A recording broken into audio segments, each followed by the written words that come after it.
Rail बिक गई, तेल बिक गया, बिका हवाई अड्डा। चाय बेचने वाला पूरा भारत बेच रहा है। गैस सिलेंडर की कीमत भी 1000 के पार। कहां सोया है चौकीदार, कहां सोया है चौकीदार। आज कभी आपको नोटबंदी की लात, कभी महंगाई की लात, हर दिन कुछ ना कुछ लात पड़ रही है गरीब जनता के पेट पर। कि कर्नाटक की जीत अच्छी है, कार्यकर्ताओं को बधाई, लेकिन जब तक दिल्ली नहीं जीतेंगे तब तक जीत अधूरी रहेगी।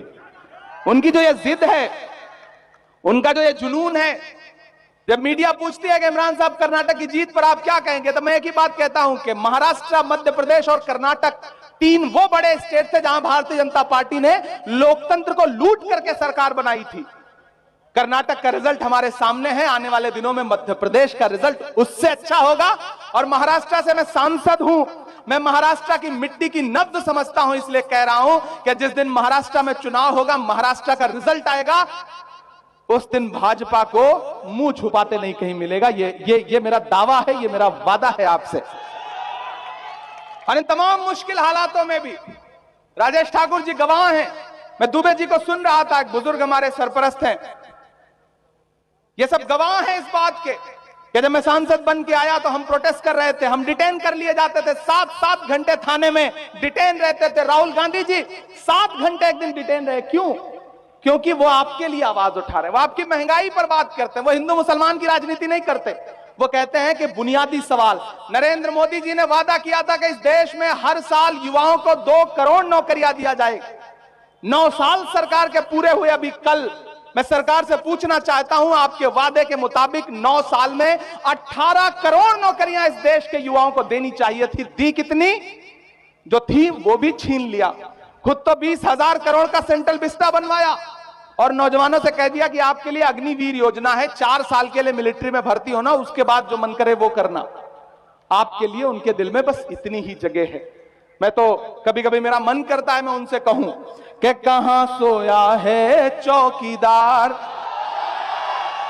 कहां सोया है चौकीदार। भाइयों बहनों, याद है ना, याद है ना भाइयों बहनों, बहुत हुई महंगाई की मार, अब की बार मोदी सरकार।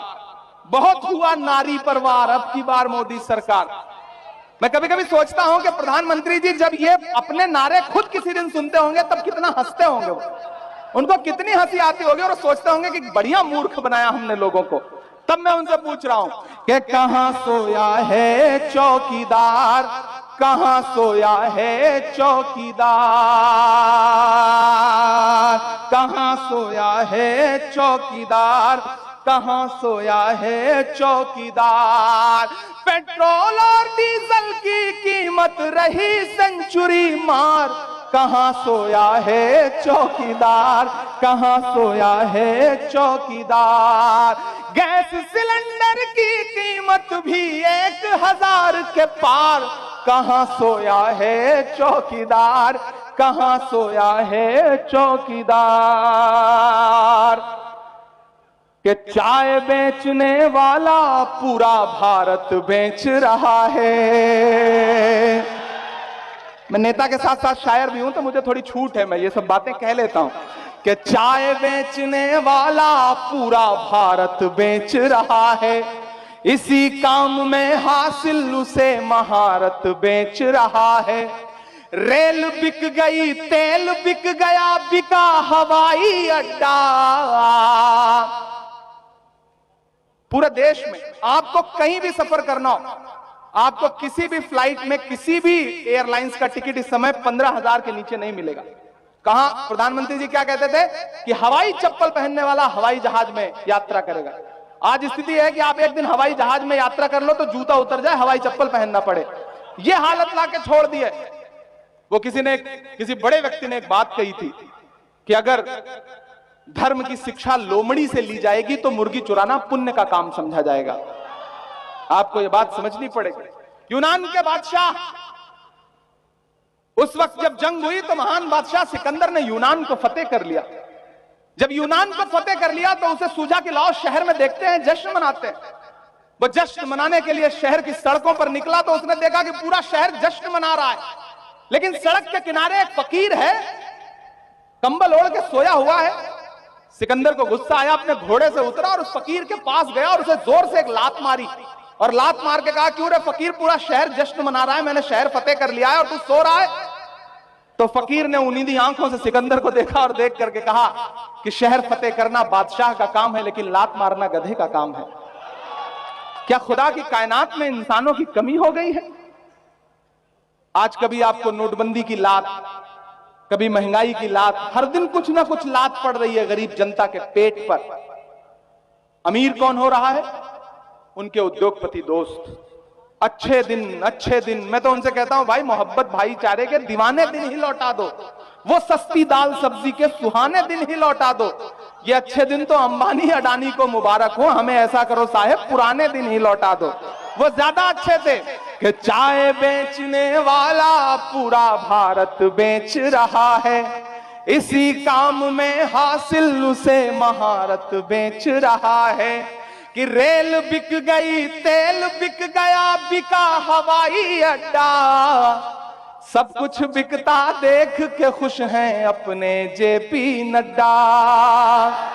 कि जनता महंगाई की मारी करती हाहाकार, कहां सोया है चौकीदार, कहां सोया है चौकीदार, कहां सोया है चौकीदार, कहां सोया है चौकीदार। बोकारो वालों, आखिर में बस आपसे 2-3 बातें कहता हूं।